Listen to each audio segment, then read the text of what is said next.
Means my voice doesn't sound very good right now.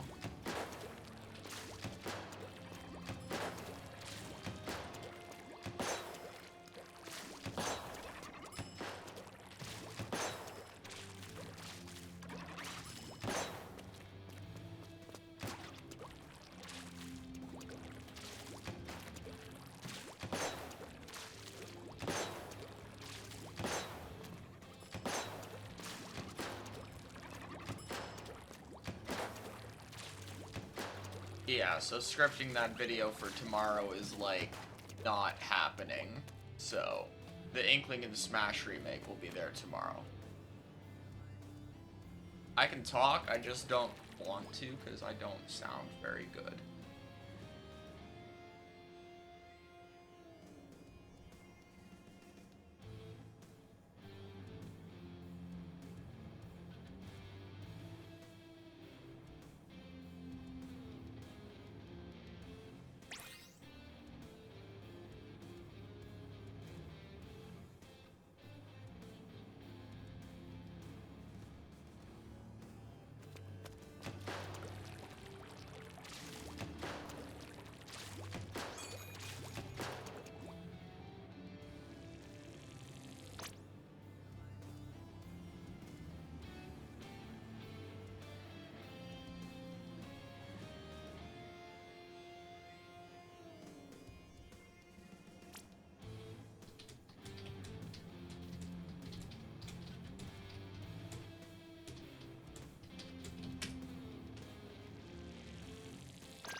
Okay, I took 2 cough drops.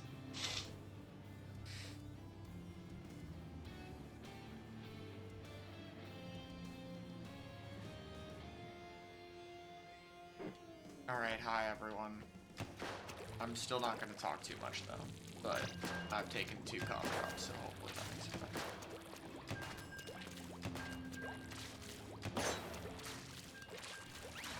Yeah, I'm trying to... I have a lot I want to talk about for Big House, but I do have to do the area cup analysis first. I also might just completely ditch my specials and special design video. I recorded it, but honestly, I feel like I talked about both topics so little that neither of them were covered very well, you know? Like, I listened back to the script and I'm just not happy with it.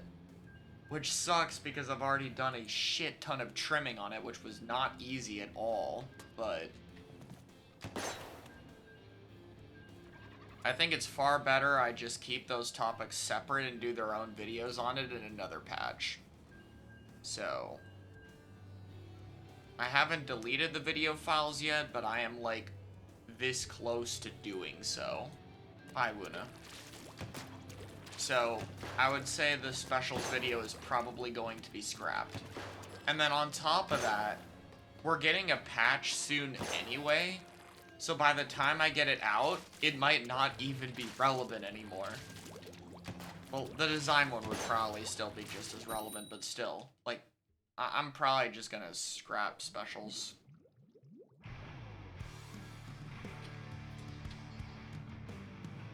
And I'll just do them later.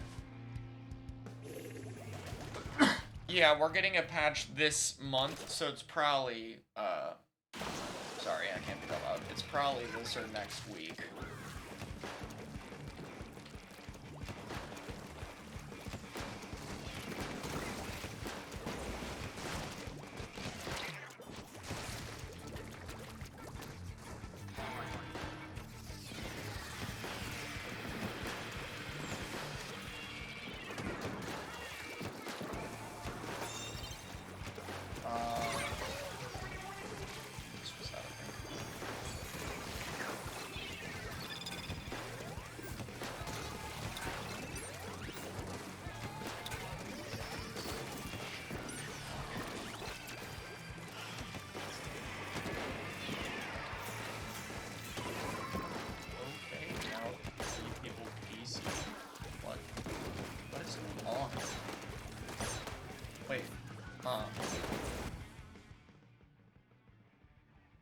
Okay. I don't know what the fuck happened.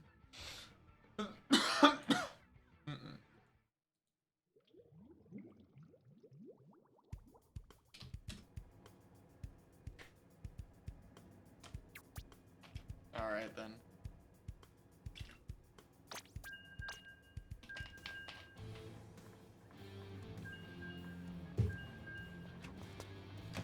Will they fix Slosh Machine hitbox? The glitch, yes. I hope they don't touch it otherwise. Machine does not need any nerfs. That weapon's still overrated as fuck.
Yeah, Machine's meta, but is it meta because of Machine?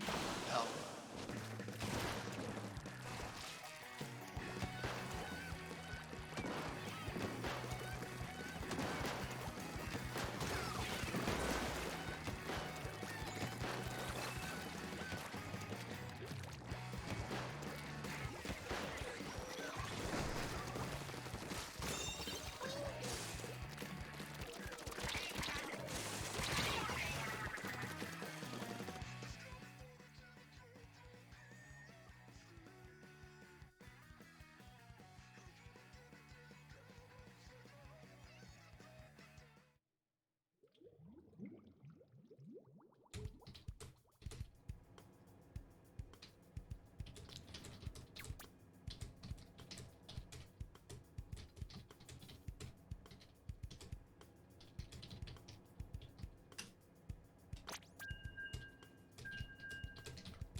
Oh my god.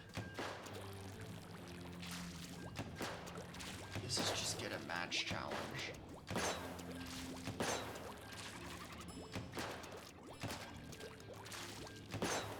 Yeah, no, Machine itself is not even that good a weapon. Like, as a main weapon, it's just kind of fine. But I mean, like, I don't think a single main weapon needs a nerf at all in the game.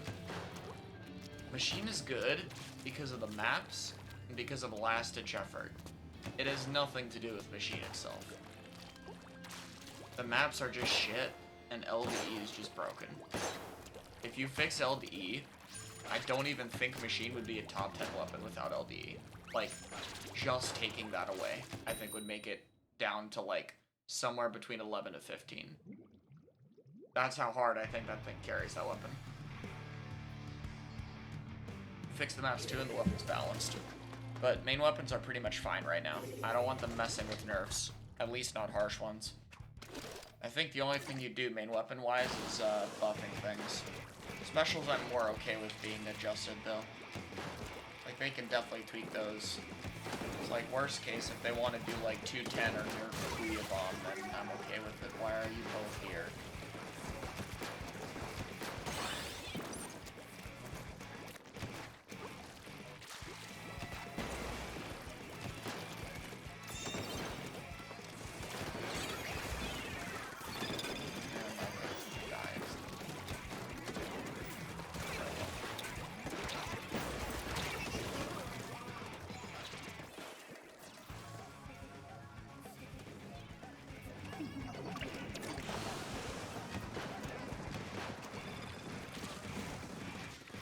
I don't think it should be later. I think it just should not give you 8 sub-abilities in general.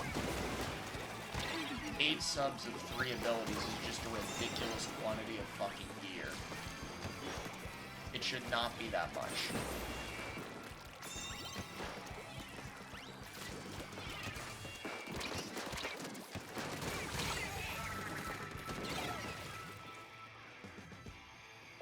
8 subs of 3 abilities. That's so much gear, you can't even fit it all on one set if you tried. You literally cannot fit that many abilities in one gear that you can wear in the game.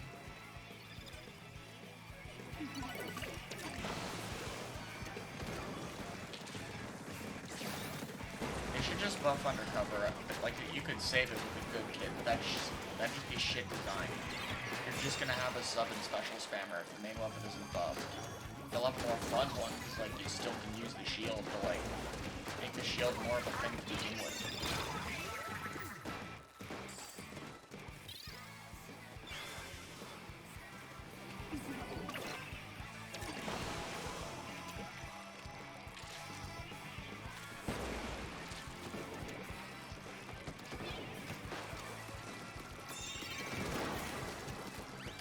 That's been my issue.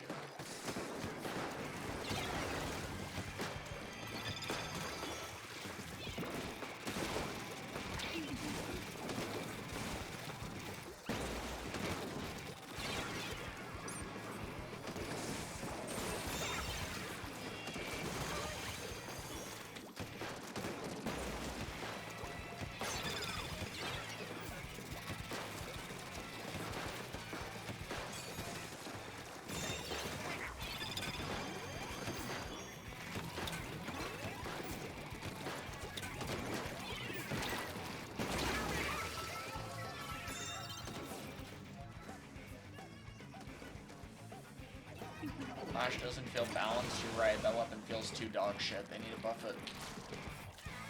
But they won't. I don't know why that weapon has such horrible damage. They could totally do 32 and 65 damage outputs, but instead they're 30 and 60 for no reason.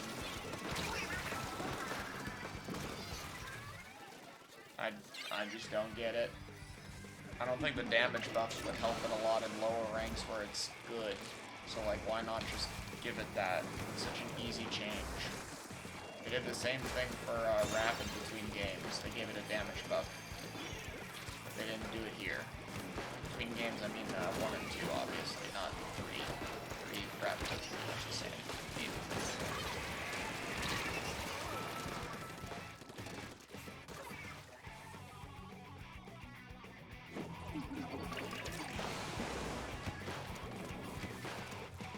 Stuck in C- because of it. If you're in C, if you're not like stuck in a rank because of a specific weapon, and if you are, then learn the weapon, like learn how to beat the weapon.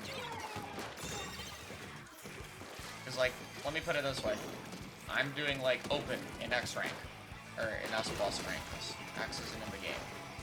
Have you seen a single Clash Blaster up here? I have not run into a single one. All these people got here by going past Clash, and still do not want to play the weapon. It's just a learning curve. It takes time. Clash is, can you position well against a weapon?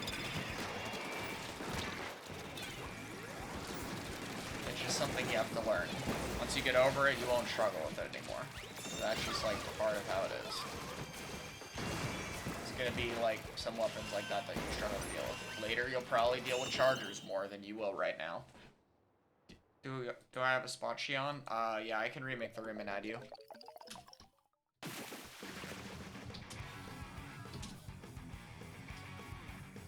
I'll put you in, sure.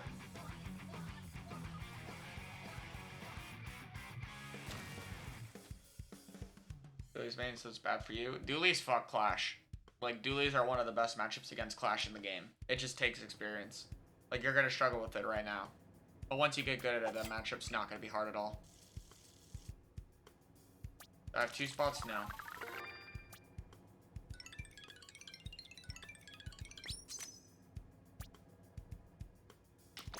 Shion, give me your FC so I can add you.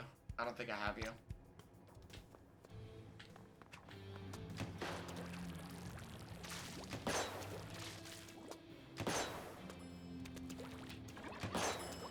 Do you want a scrim, by the way, Shion? Ninja comeback? No, I'm just farming gear. I'm not using actual gear. I'm just getting subs. I'm just farming 3-star gear.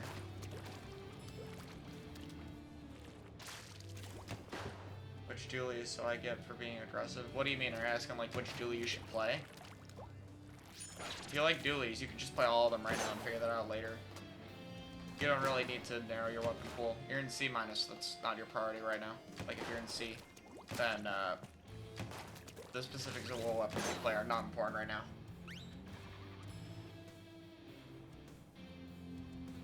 Like that's later. Okay.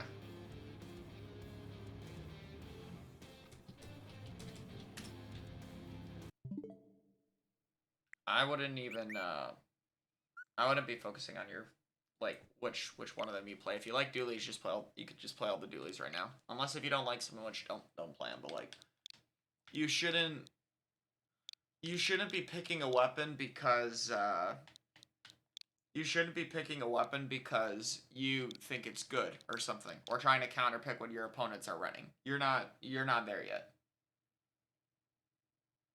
So like that's something you might want to do eventually, but right now that's not important.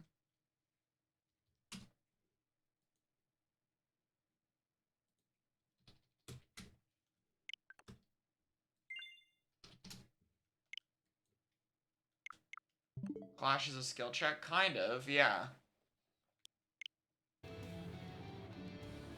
I mean, in comp, Clash can, like, it can be useful on some maps, but not really that much. Like, you would have to have a player that really wants to use Clash, you know? And then they could try to do it. Clash is just like Clash has a big hitbox and it shoots really fast. So it's very it's very easy to hit someone with a Clash. Like you could hit them very easily. So people get very overwhelmed by the weapon because they feel like they can't stop themselves from getting hit. And especially at lower ranks, people feel like if you get hit, you have to fight. Like if I'm getting shot by someone in front of me, then I have to fight them. I don't have another option. So people get hit by a Clash, they then process it, get annoyed, then want to fight, and then go to fight, and by then they die. Yeah, because I like Clash.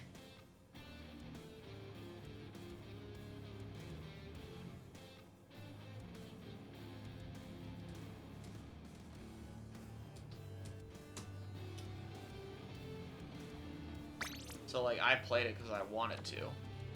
And, like, it's good on Black Belly TC. But, like, you only saw it then because we don't fucking play Black Belly TC. Because we're smart. Unfortunately, Nintendo was not smart, so we played Black Belly Tower and I played Clash and we won. And that meant Clash Blaster had to get a result over a top NA team at the end of the game's lifespan because we played Black Belly Tower Control. That result shouldn't be relevant because it's a TC best of 1 Black Belly Tower Control, but I mean, I don't know, I've seen other people flex results from that tournament.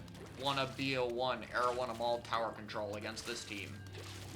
Wow, good job.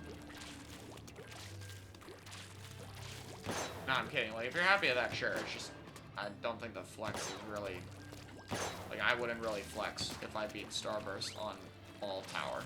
Like, I'd be happy I won and I got prizes and all that shit, but, like, would that be the same as beating them in a normal tournament, best of 5 on a reasonable map list with counterpicks and all that shit? And the game launched with X-Rank because they want to make X-Rank their own thing. And X-Rank is based off the new ranking system, so in order to do it, they need people to actually get S plus 10. Like, right now, to get into X-Rank, you need to be S plus 10 or higher at the end of every 3 months. And everyone's starting in B rank.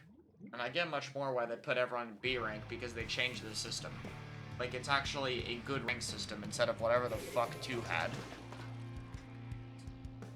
Yeah, S plus 10? S plus 10 is a good requirement. The fuck? What do you mean only S plus 10? Do you know how long it takes for an average player to get good enough to reach S plus 10? You have to go from C all the way, like C minus, all the way up to C plus, then all the way through all the B ranks, then all the A ranks, then S, then 10 S pluses, which you can't skip now, by the way. Like, even in Splatoon 2, getting S plus 10 was stupid fast. Because I got it while ranking up twice. When I ranked up from S, I was automatically in S plus 5. Then I skipped straight to 9, which is the highest you can do. Then you skip straight to 10. You can't do that in this game. It's not a thing anymore. And it's also harder to rank up because you don't have the OK bar system. You have a points one. And yeah, you can't D-rank. But if you get in negative points, you're going to be just playing in lower ranks anyway, and then you're going to D-rank when the season changes. And if you want to get out of that rank, you have to get rid of all those negative points, and then get the points normally. So I'm sorry, that's probably bad news for anyone with negative points right now, but yeah, you're going to have to work really hard to get out of your rank.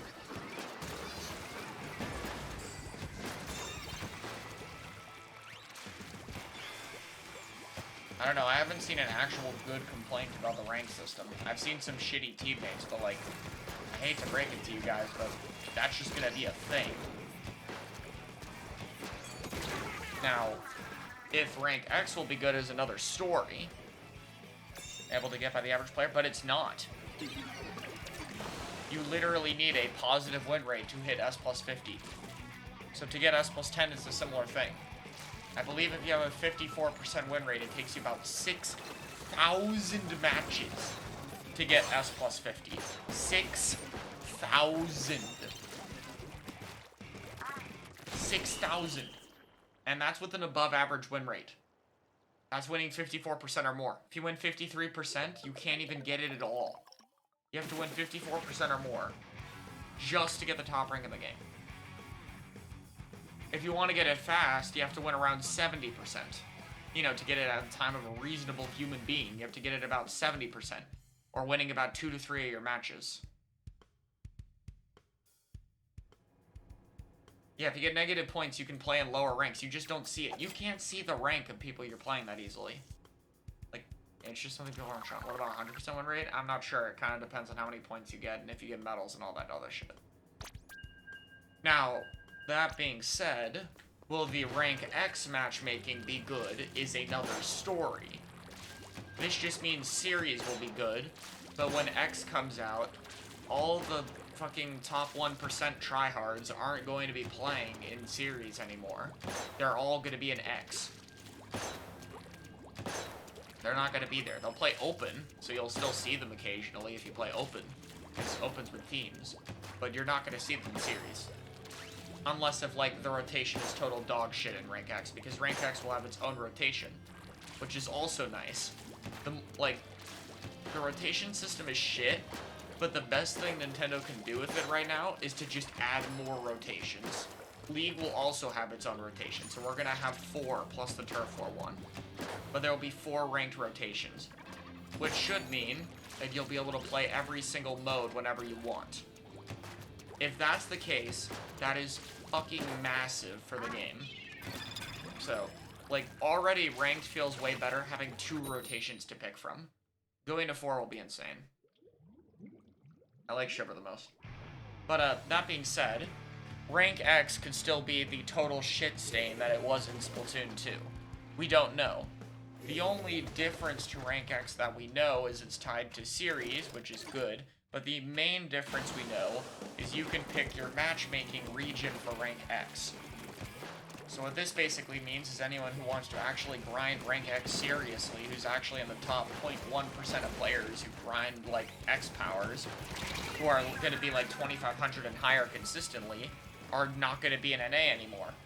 Because in NA there aren't 2,500 lobbies, or 26, or 27, but in Japan there is. So they're just going to play Japan. I will be one of those people. My region will be in Japan from day 1.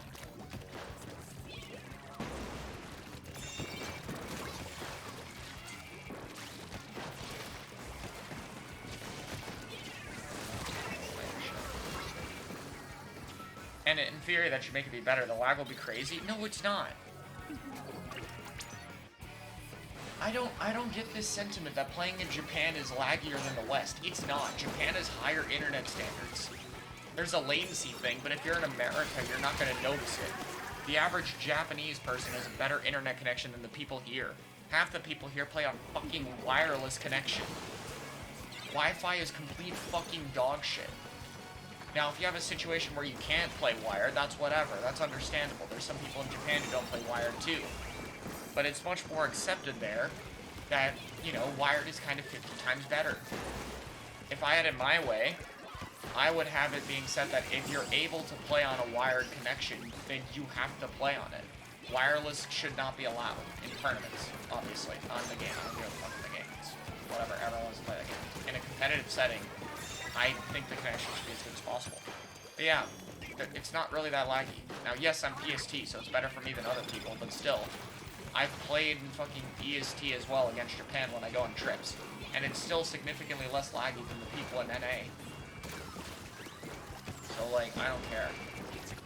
They're not laggy, unless if you're in Europe. If you're in Europe, then there's so much distance between y'all that maybe there is. Whatever.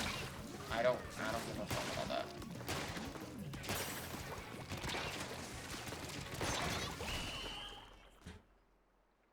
And JP games are always laggy from EU. Well, if you're from EU, then that's different. That's what I said. But regardless, all you can do is make sure you're wired. If you're wired and you're playing against JP and it's laggy, then whatever. I'll accept your complaint. But, like, if you're playing wireless against Japan, then, like, meh. Just, like, I'm sorry. If you play on Wi-Fi and you're playing against Japan and it's laggy and you're not from Europe, then you just have a bad internet connection most of the time. Most of the time, not all the time. Wi-Fi is just shit. Wi-Fi is terrible. Do not play on Wi-Fi.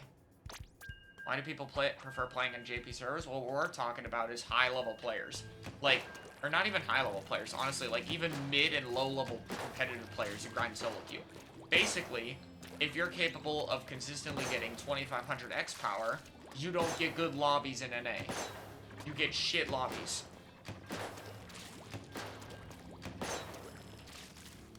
So you play Japan to get actually good lobbies, because Japan has had lobbies, not the players, like the lobby power has been like 2500, 2600, 2700.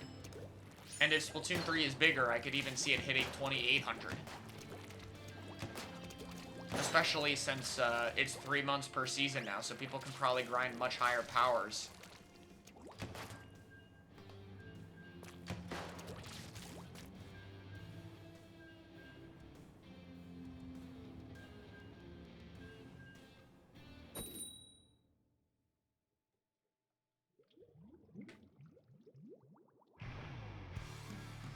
So that's why.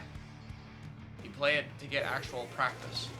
Like for me, I probably won't grind solo queue very much, because realistically, I still don't like grinding solo. Unless if range gets a kit that lets it get in. I'm playing a weapon that struggles to get in. You can still get high powers with that, I just don't find it as fun. But the actual reason I don't grind solo, even if it had a good system, is that I just straight up do not have the time to do it. I have to do a lot of editing. I have an actual job. I have time I want to spend with my friends. I have scrimming at a top level, which I try to do as much as I can anyway, and I still don't do enough. Adding on the amount of solo queue you needed to grind a good power, like actually playing solo queue consistently almost every day for multiple hours, is just not something I can really fit in my schedule. I would like to. If it's a good system, I would love to do it, but I probably won't have the time to do it. And I mean, for me, there's no benefit to having a high power to flex, I guess. Like, maybe it'll gain me a few followers, but, like, not really in need of that. And I don't need to, like, prove myself as a player. Like, any top-level player in the West knows me. A lot of top-level players in Japan know me, despite the language barrier. So there's not really many people I need to exactly prove myself to. So I just don't really see too much of a point. Never actually tested it. Oh, shit. Prove yourself to TikTok. I don't care. I've only had one time where I commented on someone calling me shit. Because they, or not like calling me shit. There was some guy who said I was like worse than most competitive players, and I took offense to that. That was the only time I've commented to something, because that was a dumb fuck post. I have literally won an NA championship. How the fuck am I worse than most players? Please tell me. It doesn't make any sense. So I got offended by that one because it was in a major location, and I made a comment on it. That was the one time I did it, and I probably will never do it again. Most people who think I'm bad think I'm carried by Blaster, which is fucking hilarious because I'm one of the only people to get good results with this fucking weapon. Which is shit, by the way. There aren't many people who got results with Crapid in West. Like, almost none. I was one of the only people to actually get consistent results with Crapid. Like, while it was good. Most people would just play it for a map or something. Or a specific comp. Like, you would see it on Albacore, which isn't even a good Crapid map. Like, they think it's that. Or they think my solo plays aren't impressive. Or my mechanics don't look cool, or whatever. And, like, I've said that before. I'm honest about my own play. My mechanics, at a top level setting, of course, are not actually that good. Like, my mechanics at a top level are probably on the lower or middle end of the spectrum. I guess it's whatever you consider top level. If your definition of top level is extremely strict to just the best teams, then my mechanics are middle of the road. If you're not, then I guess they're whatever. If you're, like, just counting Starburst here, then they're probably lower. But, like, I don't give a shit. That's never been my strength as a player.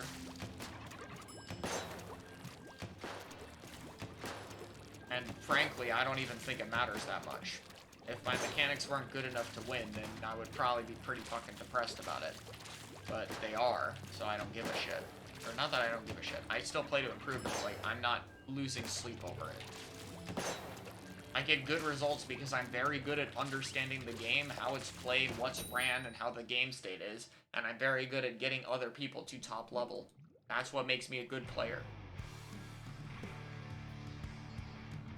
I have noticed players before they were good very easily and very quickly. I guess the most popular example I can give is Bagel. I was the person who brought Bagel into top level scrims. He was a 2800 Nautilus player that I found on Twitter. I had results with some team called Fourth Dimension and recently joined Seiya, which was not a high-level team at the time. And I could tell that if, like, I played with them, I thought, oh, okay, this is a top player. Like, I played with them one time, and like, okay, this is a top player, and they'll be good. And now they're the best. Now they're on the best team in the world, and sorry, the best team outside of Japan, and they're an NA champion. I mean, I can give other examples. Morsa, the player I played with in Prophecy, was not even playing at a high level at all, and then beat Kraken Paradise after playing with us for less than 3 months, which was the best team outside of Japan at that time, too. In fact, most of Prophecy was fucking non-top level experience. Arashi's only actual team, before he played with me, was Notorious, which was for 2 days, and then it died. Which was not a top level team either. I just saw him in solo and thought he was good. So, I'm pretty good at getting players in teams and making them get better. And Last Resort is not the same. Like, Last Resort is all top level players who have had good results before. My intention is to make us the best team.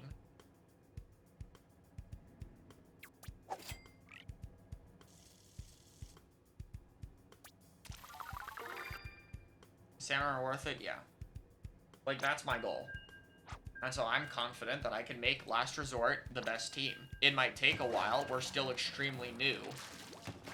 Like, I think just last week did we figure out all the comps we want to run. And even then, I'm not entirely sure we're done with that. There's still a lot of shit we have to work on and get better at. So I don't know, it'll take us a while to get, like, consistently the best team, but I just think we can do it. I'm just gonna be playing to make it happen. How do you play the team? Someone on Twitter suggested it. Sam Mikado. Who's in Last Resort? It's me, Storm Hero, Arashi, Kiwi, and Mecha. Why are you playing open? I want gear, and nobody's on the scrim at 5 in the morning. Or I guess it's 6 in the morning now. Yay.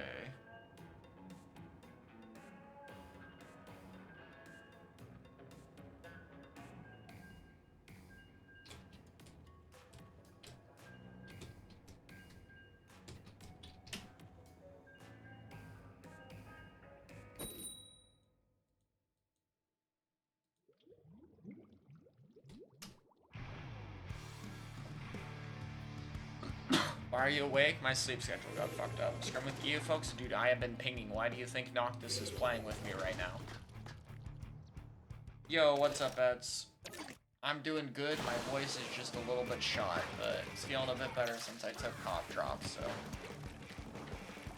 But it does mean I am not exactly scripting the video I plan to today. That's okay. We had another backup, so we'll live. 3x blaster? Yeah. There's a lot of rapids in this lobby.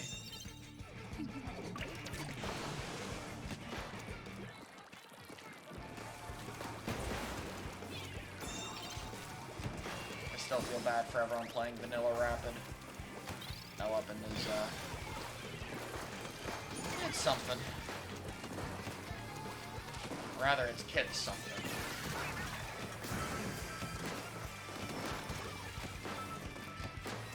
I love this spot.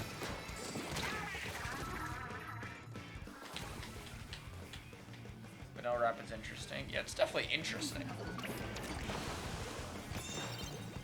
Triple Strike is not the problem. Tri-Strike is a good special. Like, Tri-Strike is perfectly fine. At worst, the special is middle of the pack, which is still perfectly good in, like, pretty much every map mode. Mines are good. No, mines is the problem. The problem with V-Rapid is that it has mine. That is literally the thing that makes it shit. You could keep the Tri-Strike and change the sub and you'd make a good weapon. But mine on it is horrible.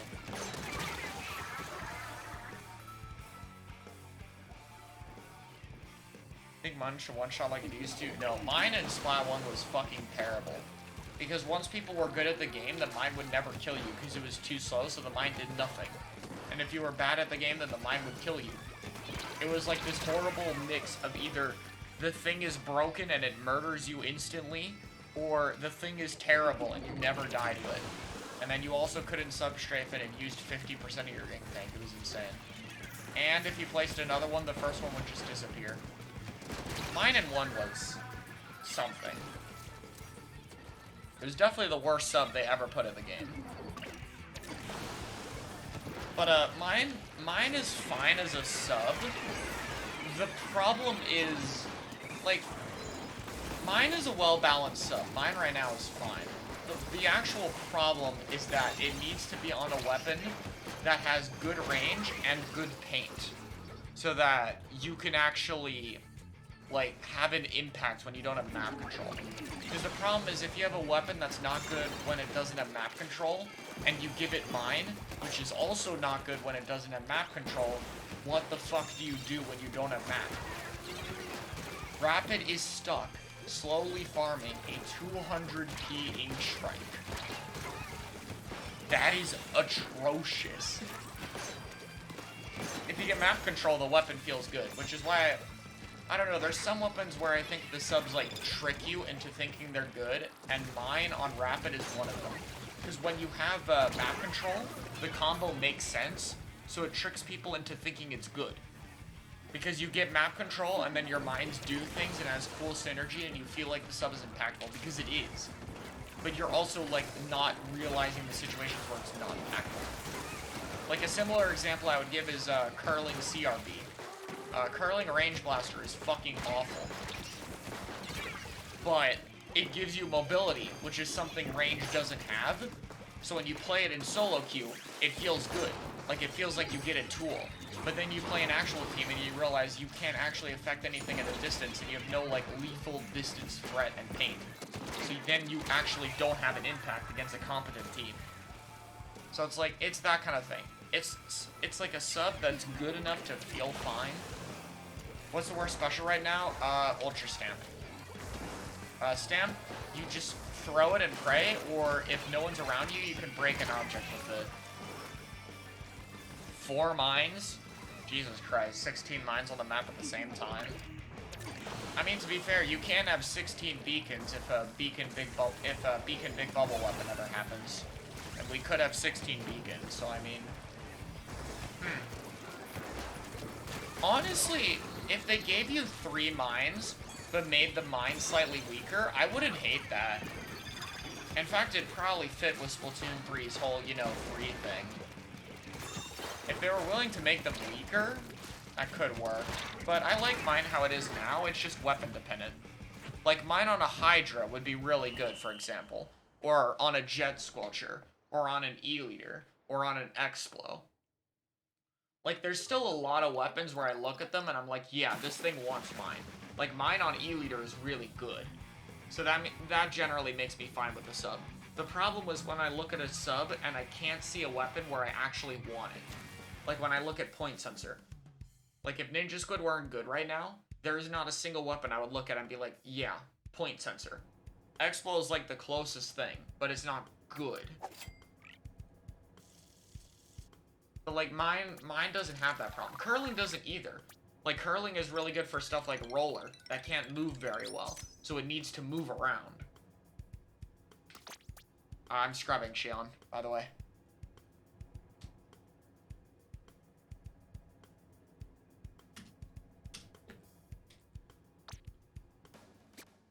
Even line marker, in theory, I can probably think of a weapon or two where I'd want the sub on it. Like, marker still has things it does. It just doesn't do them very well. But, like, it has stuff it can do.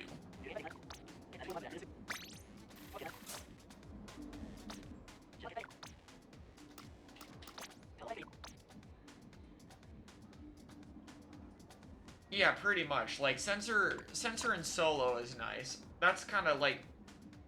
The one argument I've heard for sensor that I get is it's like, it's a beginner tool and it's a solo queue tool. And I can't really argue against either of those things, because, I mean, they're right. It's a very, very beginner-friendly sub. It uses, like, no ink, it has a giant lingering hitbox, and its location effect is very easy to understand and very helpful if you're on a lower level. So, like, it 100% makes sense on that. Mine on Undercover. Undercover's too shit to get a mid-sub weapon. It won't do anything. If Undercover was buffed, maybe. But, like, Undercover itself is just too weak for that to even be, like, something you would consider. I want to keep playing range. I need Intensify.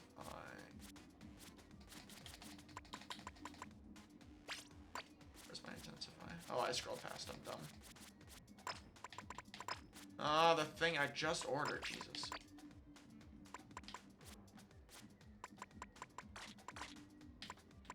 Oh,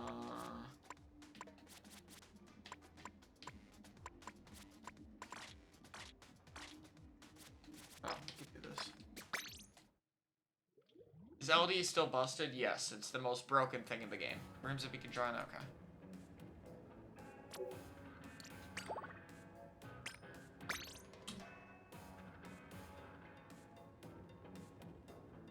Lower level players just forget to use it? I mean, I haven't seen people new to the game completely forget to use their sub, no. So I don't think so, but I mean, they definitely use it less, but... Like, the point is it's a sub that's very easy to use. If you give a new player line marker, they're gonna be like, what the fuck, how do I hit anyone with this? Like, they'll use it in training and think it's cool, and then, like, they're not gonna be ready for a line marker. A fire rate buff? I'm okay with it, honestly. You stay in the room? You know what, sure.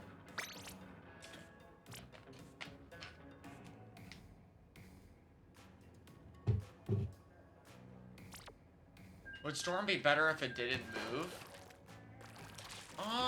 It would be different if it didn't move. I don't know if it would be better. It would just be, like, more supportive, less Actually, it'd still be really good at this. I think it should stay. Oh yeah, JP servers, there we go. And the lobby just fills up fucking 3 times faster because we're now playing Japan.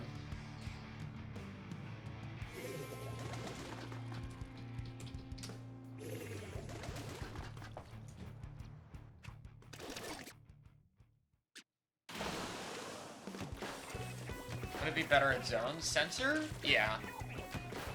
Sensor's a lot better in zones, because, like, finding where people are is really important in that mode, because feeding in zones is just terrible. Like, if you die when you're trying to recap zone, it's so fucking bad. So being able to actually find the enemy so you don't feed and can paint for your special better is actually more important than mode.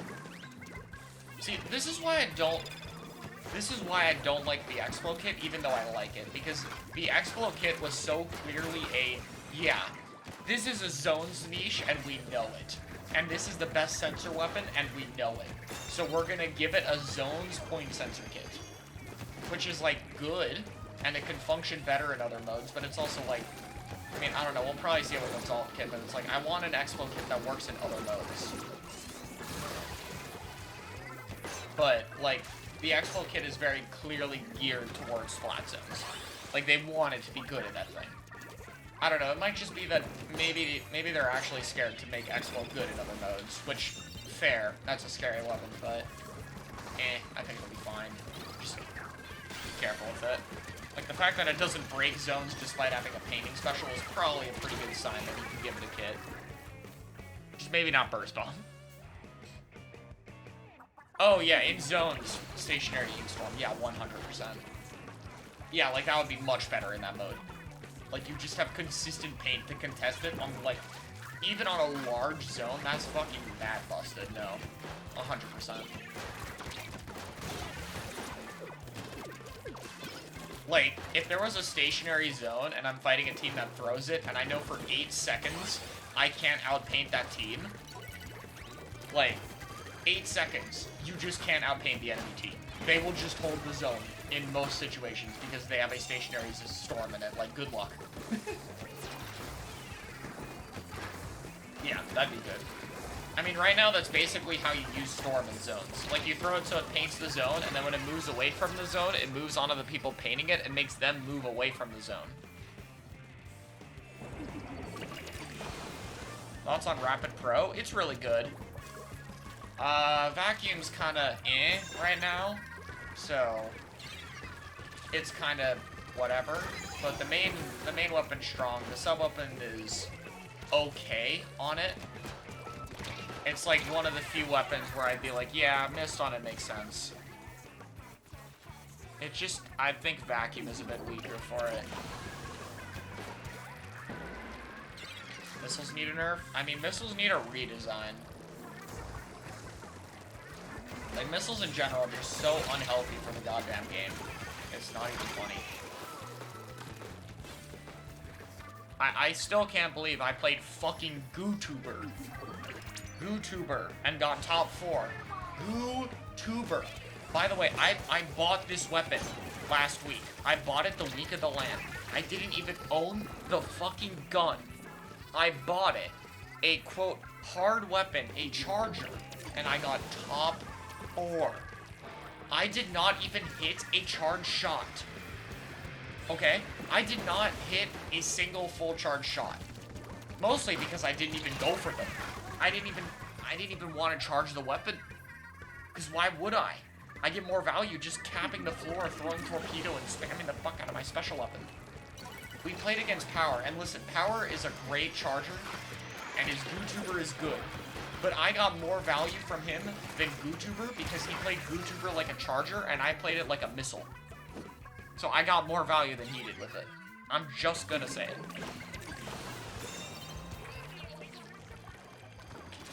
Because I did not treat the weapon like a charger. Though to be fair to my own individual skill, I did tap shot a 52, an end zap, and an inkjet with the weapon. So you know what? I'm gonna get myself those kills. That was all one match.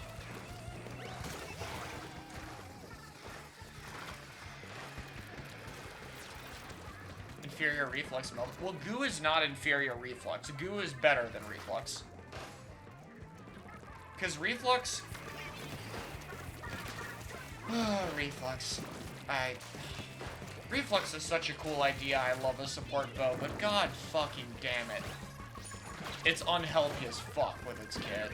And it makes me sad. But here's the problem with reflex. The reflex lacks 2 things that makes it bad. And if it had even one of these 2 things, it'd probably be broken. It lacks painting range and a bomb. That's it. If you gave it a bomb, it would be broken. And if you gave it painting range, it would be broken. But because it has neither of those things, it's worse than GooTuber. I'm gonna slam my head into a wall now because I just had to talk about that, but I'm serious. Thoughts on L3? It's worse splash, and there's zero reason to pick the weapon. The main weapon's not bad, it just doesn't have a reason to be picked. Other than, hey, I like L3. Which is not a good reason at high-level play.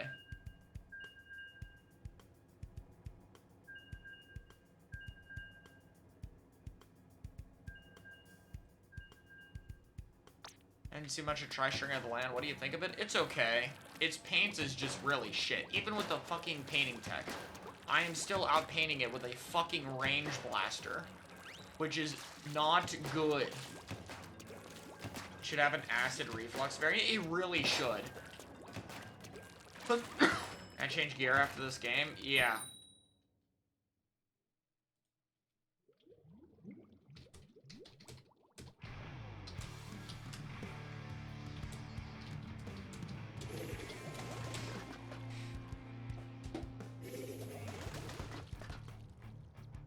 If you could design a sub, what would it be? Shit, I heard a really cool idea for a sub-weapon. Someone DM'd me about it on Twitter, and I completely forgot about it, but I just know it was a good idea. I think it was some kind of, like, deployable area of an effect sub. It was some minor cool effect, so, but I forgot. Realistically, there's so many subs right now, it's fine. I more care about, buffing and reworking some non-lethal subs than I care about making new ones. Like, I'd rather them, like, fix sensor, fix mist, stuff like that first, before I care about new subs.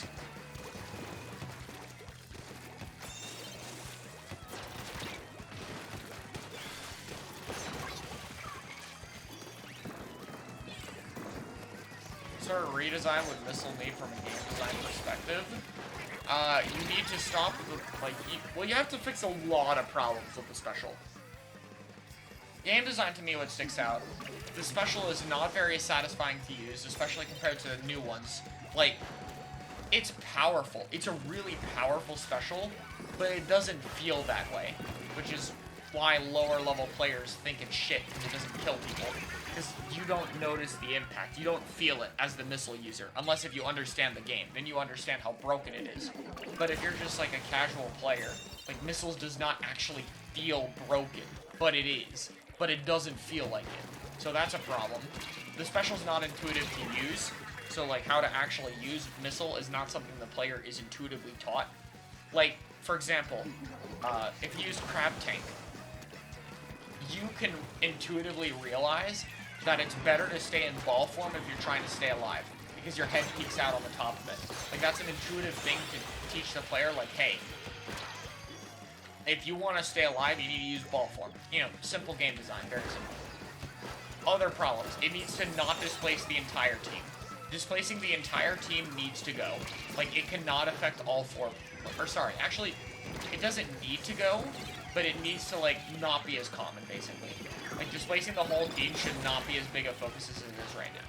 You can technically keep it, though. But it would be better if they got rid of it, but it's like... It would be better if they got rid of it, but it's better if they got rid of other stuff. There's two other things. The location's not great either, but it's another thing you can't get rid of. Like, the free location. But the main thing from all of these that I'm trying to get at, like these last two ones I'm saying you can't change, is the special needs to have a back and forth. Like, there needs to be something the enemy can do about the special. So we both have to make the special feel better to use, and make the opponents be able to do more against it at the exact same time. That's what makes this hard. Because fixing both of those problems at the same time is fucking hard. It's hard to do both. Because you have to buff and nerf the special at the same fucking time.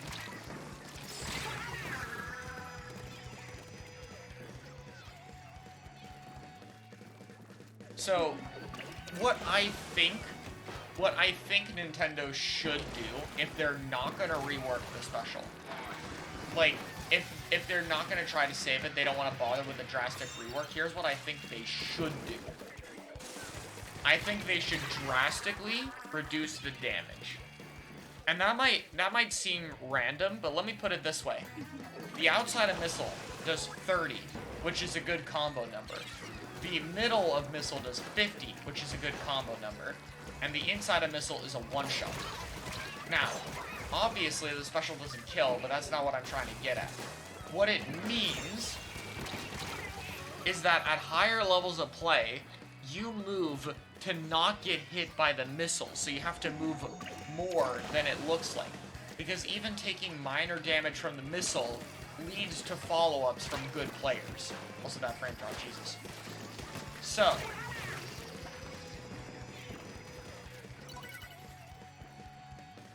wait till I get back in. So, if we reduce the damage, there's less combos, which means that players can now decide to get hit by the missile. So we're adding more depth to it, and it also moves people less. So if we're just nerfing it and not willing to rework the special, that's a really good change. Because you're giving more options to the player fighting it, and it's less, like, impactful in a negative way, I guess. It doesn't really fix any of the design problems, like feeling more satisfying to use, having more back and forth from the player. It kind of addresses that. Like, any of that stuff isn't fixed, but it does enough to where you give the players options. Personally, I would do 20, 40, and 60 for the damage outputs. That's what I would change it to. Down from 30, 50, and 150. That's what I would change it.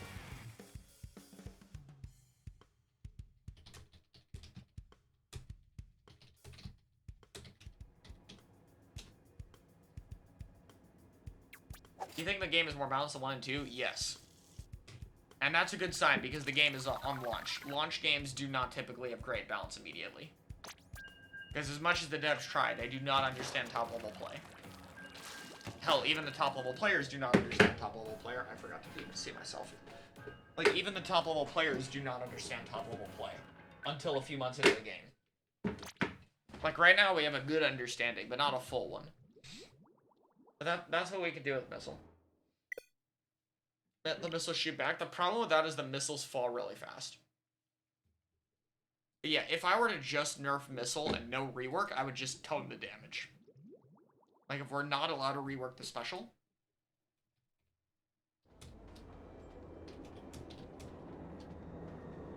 then I would do that.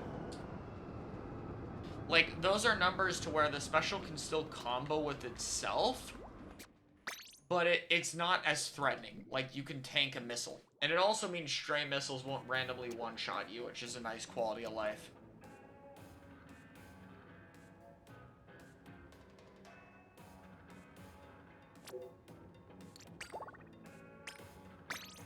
Yeah, you can put XP boost, that's fine. I'm not gonna complain about free experience, bro.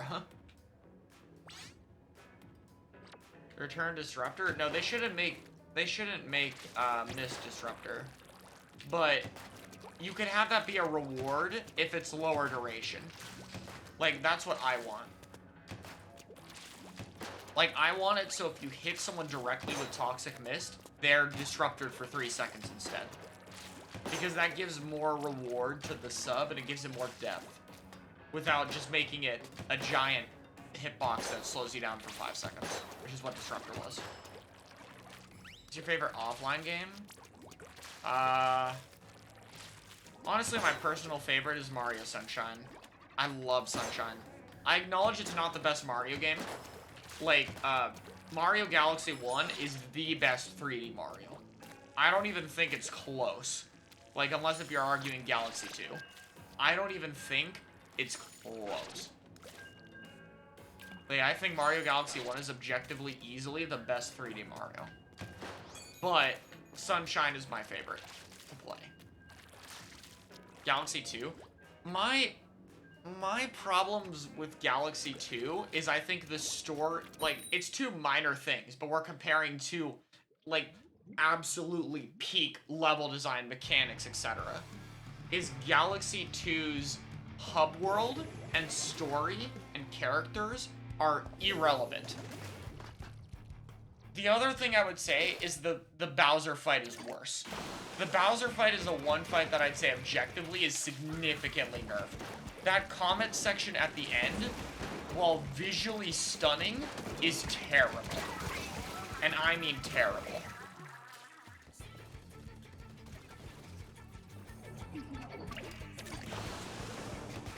So I would say those three things are where I'd lower. Yeah, you can't even die. And I get, like, final bosses are about cinematics more than gameplay. Like, I agree with it. Like, the second phase of the final boss is usually just about a cool story thing.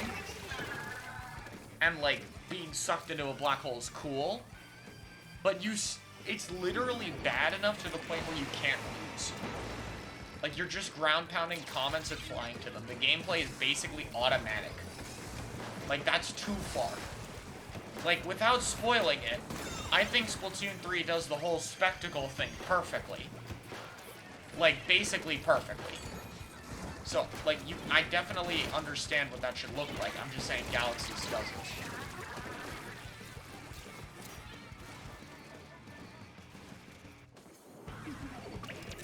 I do think Galaxy 2 has a better endgame and slightly better level design. But I would not say it's enough to make up for the hub world and story. Like, Galaxy is the only Mario game to have an actual... Well, not the only one. The only, like, 3D Mario game to have an actual engaging story. Like, the Rosalina books in the library are genuinely one of the coolest shit ever. And we had no idea who Rosa was. Remember, this is a brand new fucking character. We don't know who they are. And we get lore about them. In book form, with art. Like, that shit was unheard of.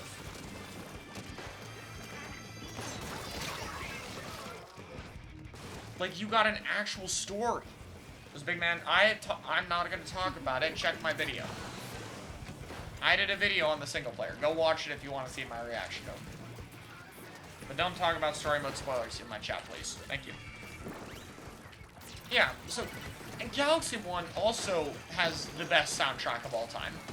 Galaxy 2's is also good, but Galaxy 1 is the best soundtrack of any Mario game. It will not be top.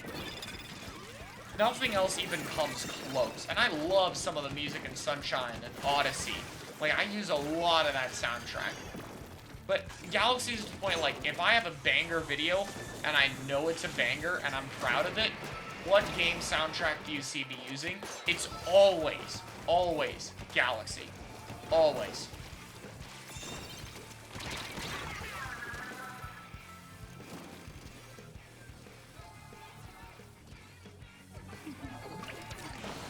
So I'll sit here and hope and pray for a Sunshine sequel, because I can think a Sunshine 2 done perfectly can surpass Galaxy.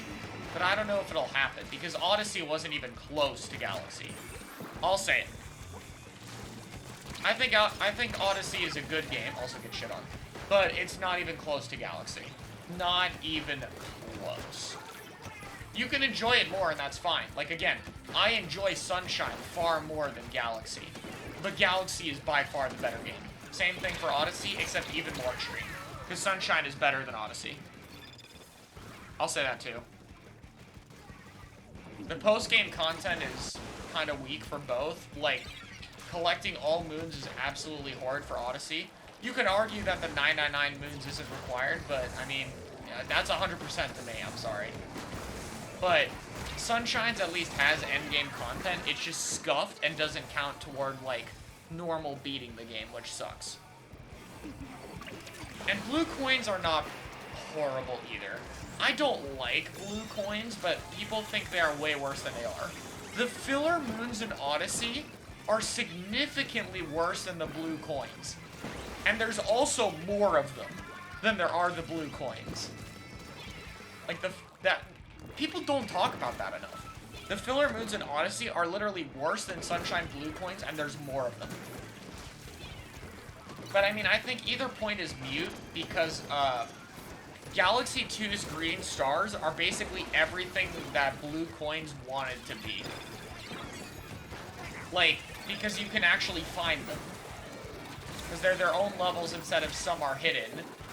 and then they have a little bit of a sound effect to cue you to where they are.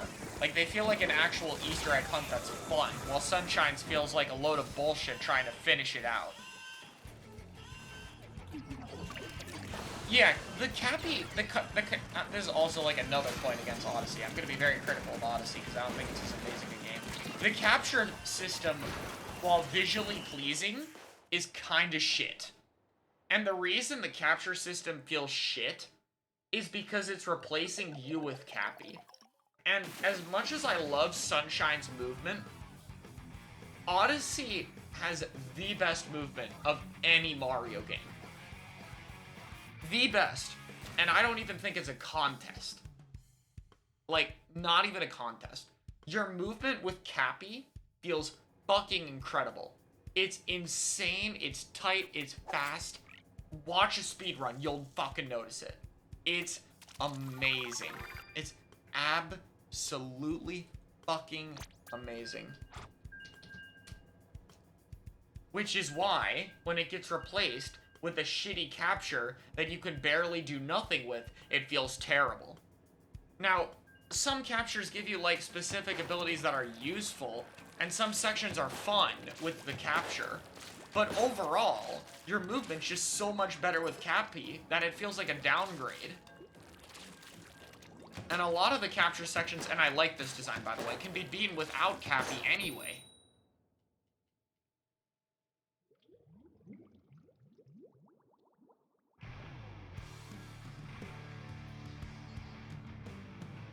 Yeah, the spin jumps from Sunshine are missing, though. Those are peak.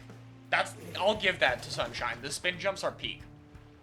If Odyssey had spin jumps, it'd be even better. Give Odyssey a spin jump. You heard me, Nintendo. Give him the spin jump from Sunshine. But, like, it's different because in Sunshine, when you got your nozzle taken away, that was, like, it was intentionally made to be harder. Not really the case with, like, the captures were not made to give the player more of a challenge, like taking away the nozzles. And yes, like, the Sunshine nozzles, the other nozzles weren't as good, but they were still useful. Like, they still provided insane utility. They were just super situational. Like, being able to run full speed on water is by far more useful than any capture Odyssey has. And being able to rocket jump 50 feet in the air is too. Like, more than the frog jump easily. So, like, those still feel better. My problem with those nozzles is they replace your... Oh, yeah, and they technically, like... Getting the other nozzles, more importantly, does not replace your own movement. The only thing it replaces is the hover nozzle, which I don't think it should have replaced that. I think it should have been a third option. But, like, you can still spin jump. You can still backflip. You can still wall jump. You know, all that other stuff. You get to experience the good movement on Sunshine on top of everything else. That's where Odyssey fails with its captures, to me. And I'm not even sure what they can do about it, because you want the captures to be faithful, and you can make the captures complex because there are like 50 of them. It's like, it's a hard problem to solve. I'm not quite sure what the answer is. But that's why I don't like the captures.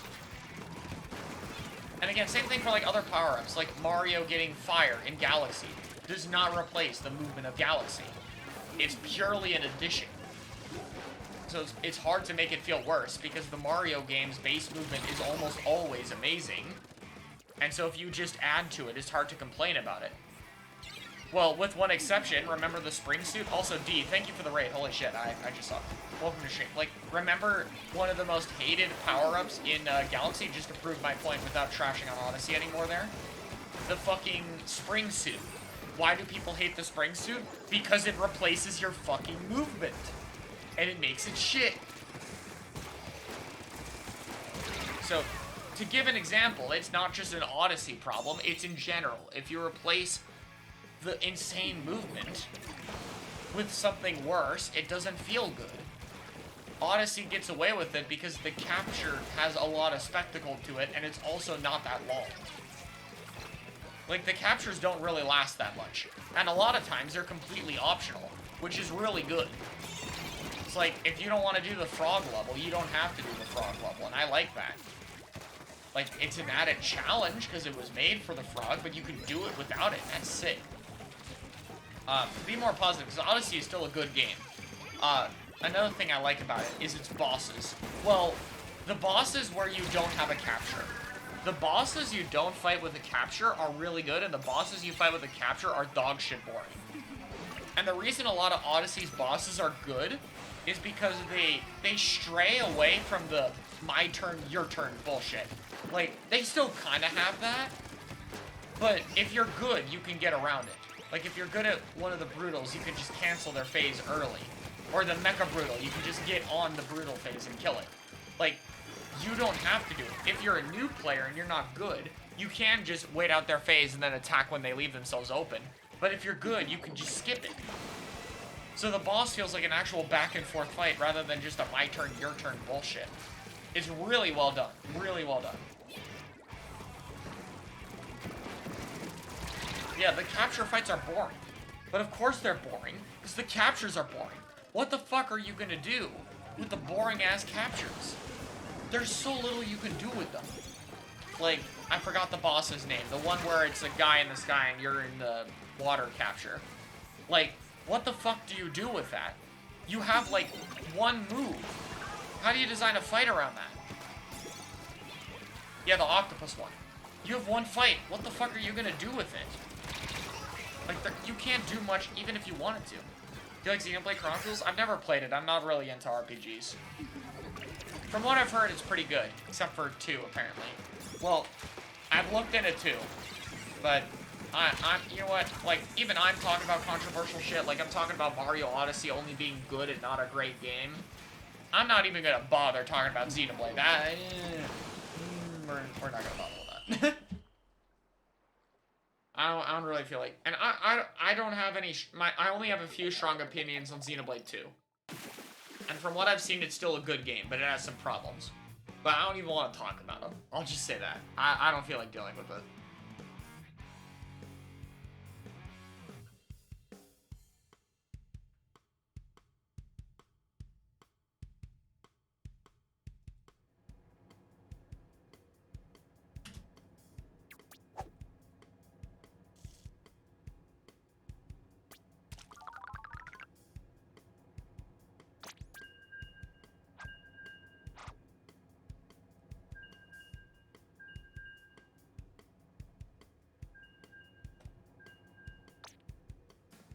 Yeah, like, that's how I see Xenoblade. Like, as someone who hasn't played 2, but has heard a lot about it, it's like, it seems like it's a very ambitious game. And to some extent, I can always appreciate games that do, like, tough shit like that. Because, you know, that's a risk. And there's effort.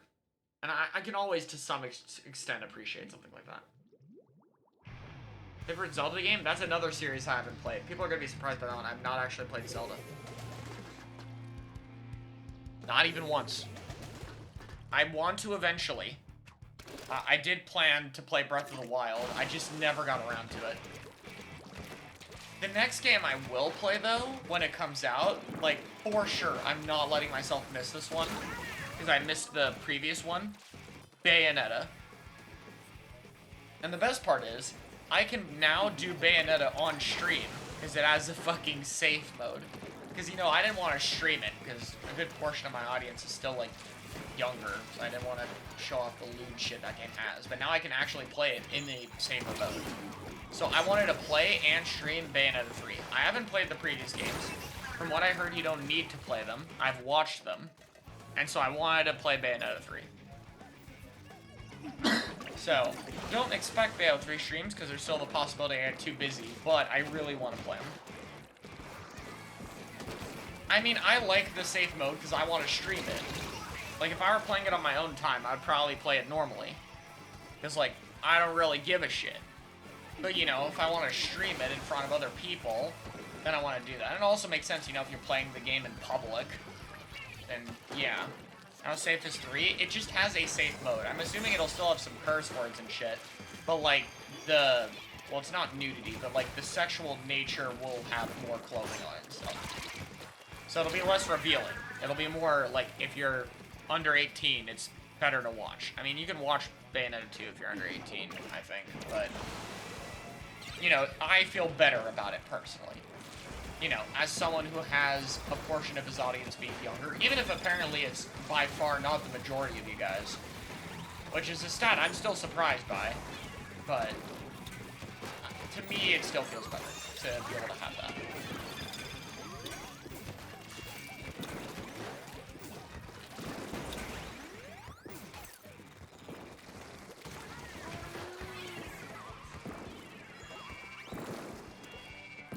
Donna and Bayonetta met? I'm pretty sure they haven't.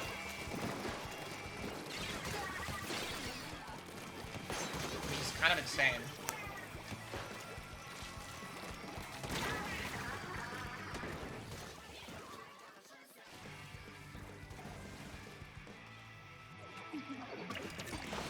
Yeah, like, Bayo and Smash is already partially censored, so I'm assuming it'll just be like that. Which still shows a little bit, but, like, it's fine. Like, Bayo and Smash is completely fine, obviously. But in the games, they're basically, like, outside of the parts you have to have covered, it's, like, all gone. So. And not apparently, I know this fact. Her clothing is her hair, so that's how it works. Her clothes are her hair. Don't ask me how that works, okay? But it is. Bayonetta is 18 plus for the first game. But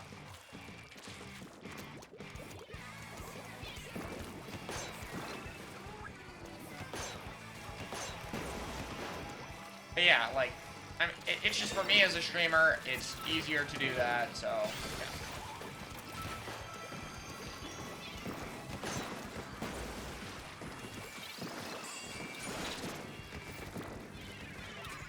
Then Spy coming in clutch. And I missed the jump.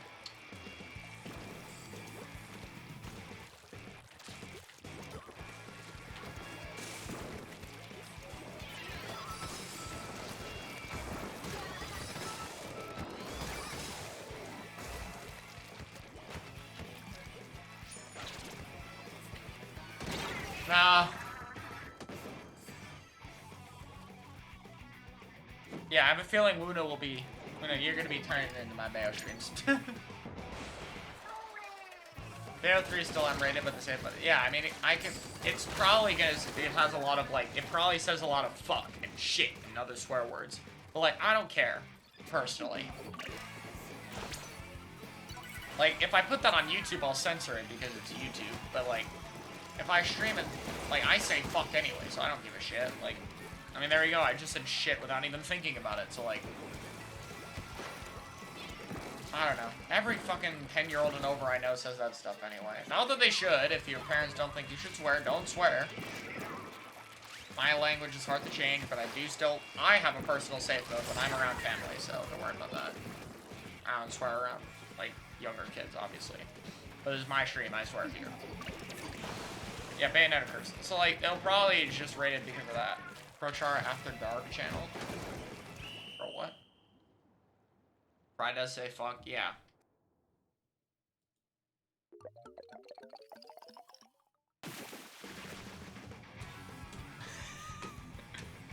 Oh my god. Sorry, I just saw Twitter.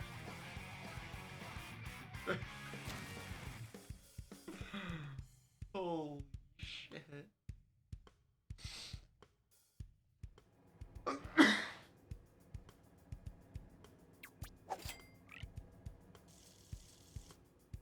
Shion, I'm gonna do one more, by the way, and then I'm gonna stop.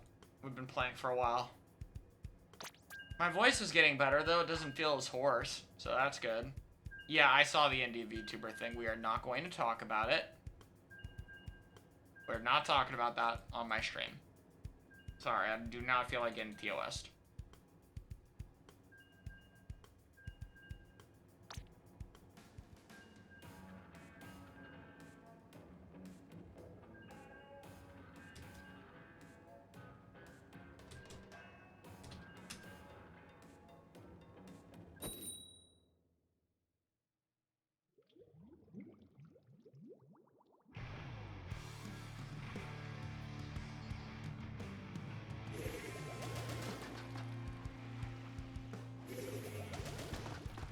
It's nice to play two good maps, though.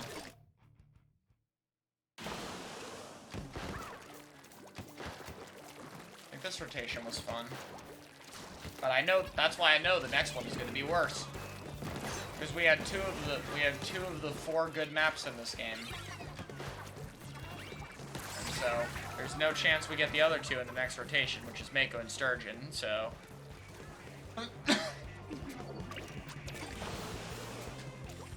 I'd rather just stop. If there weren't checkpoints here, this would not be good. We are not there.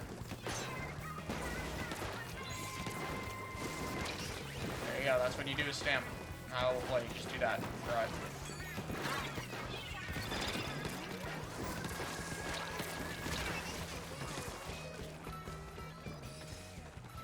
Let's not get crazy. Rig is worse than every map in this fucking game. Let's not get that crazy. Rig is still worse than every map in this game. It would be funny, though.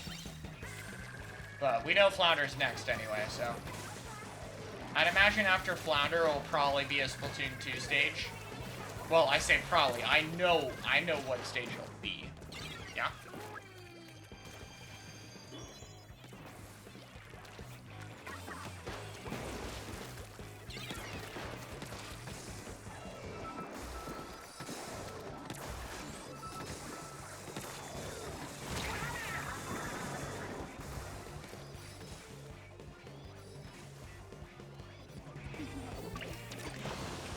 I hope they don't destroy Flounder.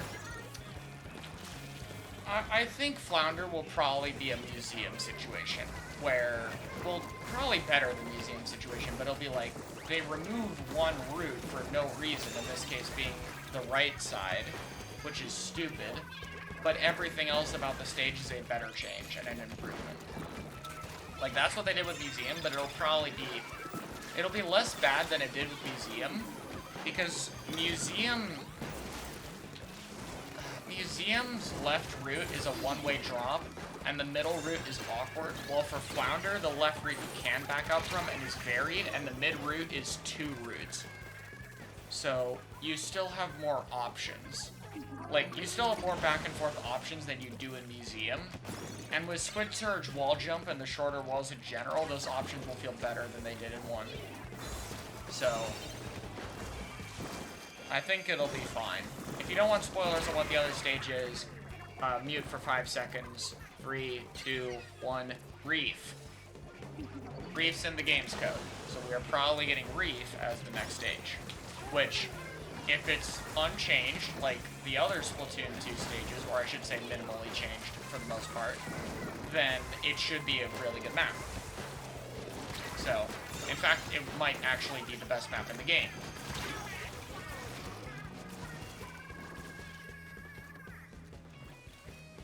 So.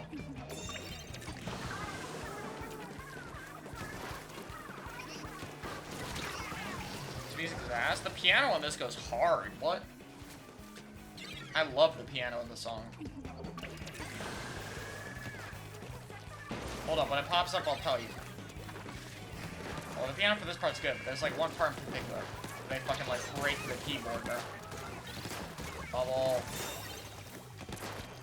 Or is that the other song? Am I confusing the 2 Deep Suck songs? Oh, I think I am actually. Never mind. That's the other Deep Cut songs. This is a different one. I like this one too, though.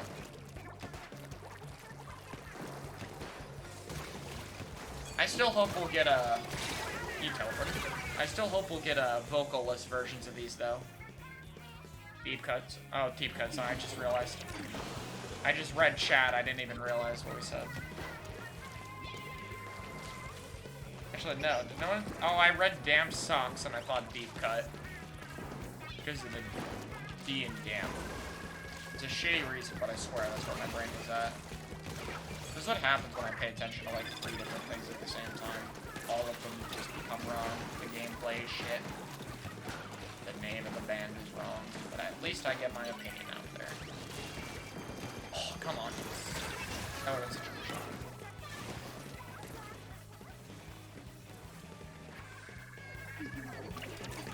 Nah, they're definitely going to add more Spot 1 maps than Flounder. In fact, I wouldn't be surprised if they added the remaining ones that they haven't ported. That just feels smart. It is definitely JP open with them stalling the Rainmaker. Alright, GG's. I'm gonna stop there. I need some food, so that's it for me.